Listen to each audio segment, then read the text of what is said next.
Good morning, children. This is Karan saying you are watching Facts Being Talk. Today we are going to continue the same chapter of class 6. The chapter's name was, can anyone write it in the comment section?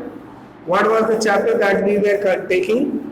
Please tell me. You have 2 minutes time. Just tell me what was the name of the chapter.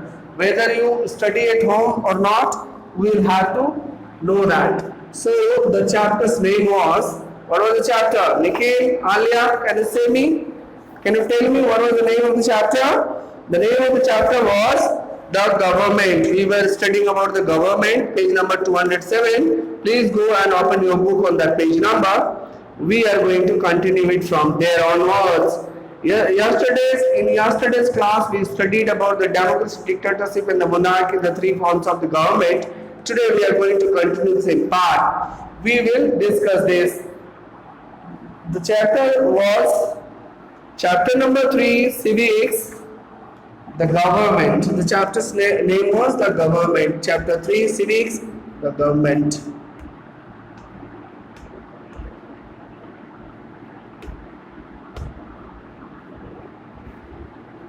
So we are going to study this. And democracy. Democracy is a form of government under which the people cast their votes and they elect their representatives of their own to rule them. It is a best form of government. It is considered as the best form of government in today's world. So what happens? India is a democratic country. It means we also elect our representatives by our casting our vote.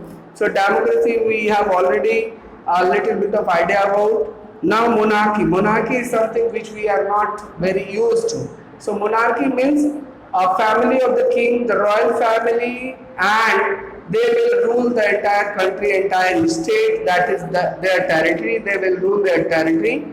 And after once the king dies, his son will become the next king. The king, like king's son will be called as prince, and when the king dies, the prince becomes the next king. This was the system of monarchy.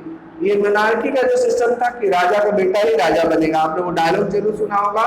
अब राजा का बेटा राजा नहीं बनेगा, अब राजा वही बनेगा जो हकदार होगा. तो इसमें ऐसा नहीं था. इसमें क्या राजा का बेटा ही राजा बनता था.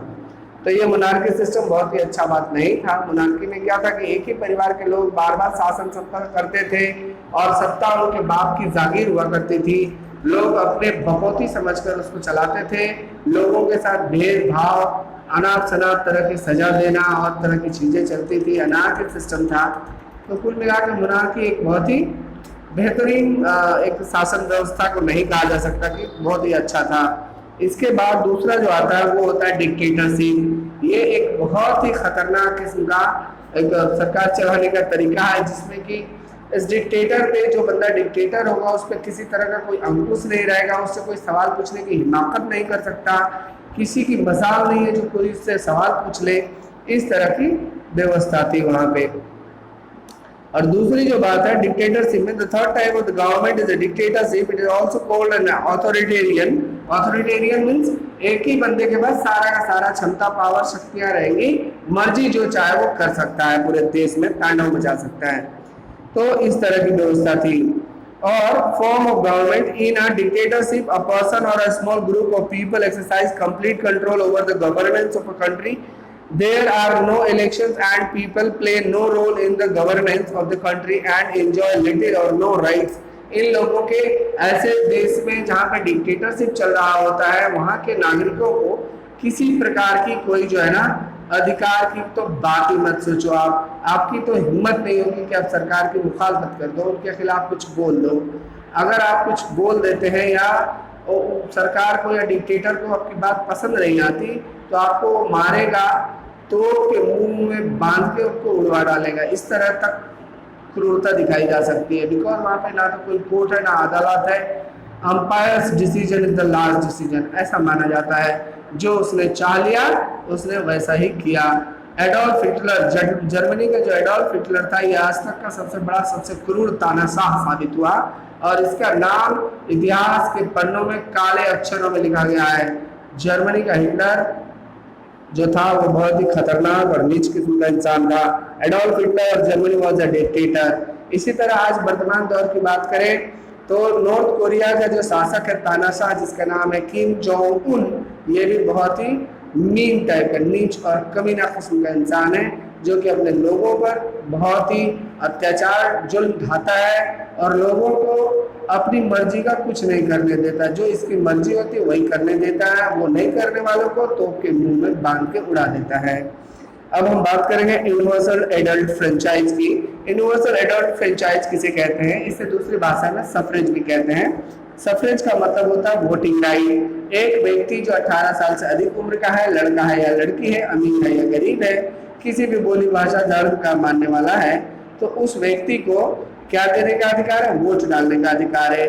और इसी वोट डालने के अधिकार को हम यूनिवर्सल एडल्ट फ्रेंचाइज कहते हैं। और यूनिवर्सल एडल्ट फ्रेंचाइज जो है यह भारत में स्वतंत्रता के बाद से ही, जब से हमारे देश में संविधान लागू हुआ तब से ये लागू है। हमारे देश के लोग वोट डाल सकते हैं, महिला पुरुष इत्यादि सभी लोग। In the society it was given the right to vote in this democracy in the early years.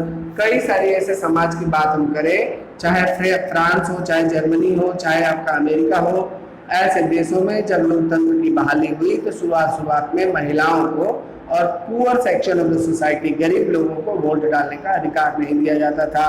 परंतु जो अमीर लोग हुआ करते थे, गाड़ी बंगला नौकर चाकर और धन संपत्ति के मालिक हुआ करते थे, उनकी उम्र 25 वर्ष से ज्यादा हुआ करती थी। और जो मर्द लोग थे, सिर्फ मर्दों को ही वोट डालने का अधिकार था, ना कि औरतों को। औरतों को ये माना जाता था कि तुम्हारा काम है फैमिली की देखभाल करना, बाल बच्चों को पालना पोसना, घर का चूल्हा चौका करो, वोट डालने जैसे सीरियस मुद्दे पर सोचने की क्षमता तुम्हारे पास नहीं है। तुम्हारे अंदर इतनी क्षमता नहीं है। यानी लड़कियों को, औरतों को पुरुषों की तुलना में कमतर आंका जाता था, उनको इंफीरियर क्वालिटी का समझा जाता था और वो बहुत ही बुरा बर्ताव उनके साथ था। उन लोगों को नहीं माना जाता था कि तुम्हें सरकार चुनने जैसे सीरियस मुद्दे पर अपनी राय देने का कोई अधिकार है। So India is a democracy, but even for India, struggle of the achieve democracy was a long one. In India had been under the British rule. Bharat, जैसा कि आप सभी जानते हैं, भारत 200 वर्षों तक अंग्रेजों के अंदर रहा और कई बार हमारे स्वतंत्रता सेनानियों ने देश के सरकार चलाने में अपनी हिस्सेदारी मांगने का प्रयास किया, परंतु अंग्रेजों ने हमें ऐसा नहीं दिया। और हमने जब पूर्ण रूप से आज़ादी पाई 15 अगस्त 1947 को, उसके बाद जब कॉन्स्टिट्यूशन का फ्रेमवर्क बनाया गया, जब कॉन्स्टिट्यूशन बनाया गया, अस्तित्व में आया, तो ये 26 नवंबर 1949 को बनकर तैयार हुआ और 26 जनवरी 1950 को इसको लागू किया गया। उस दिन के बाद से हमारे देश में सभी लोग वोट डालने को अधिकार दिया गया, सभी लोग वोट डालने में सक्षम हो गए, सभी लोगों को डालने का वोट अधिकार मिल गया। इसको हम सफरेज या यूनिवर्सल एडल्ट फ्रेंचाइज के नाम से जानते हैं। So this is how the chapter concludes. Now I request all the children of class 6, including Nikhil, Alia, Swastika, Riya, etc. Please go and make your this A, B, and C. Thank you. Have a nice day. We'll see you in the next class on Saturday. Bye bye. Take care.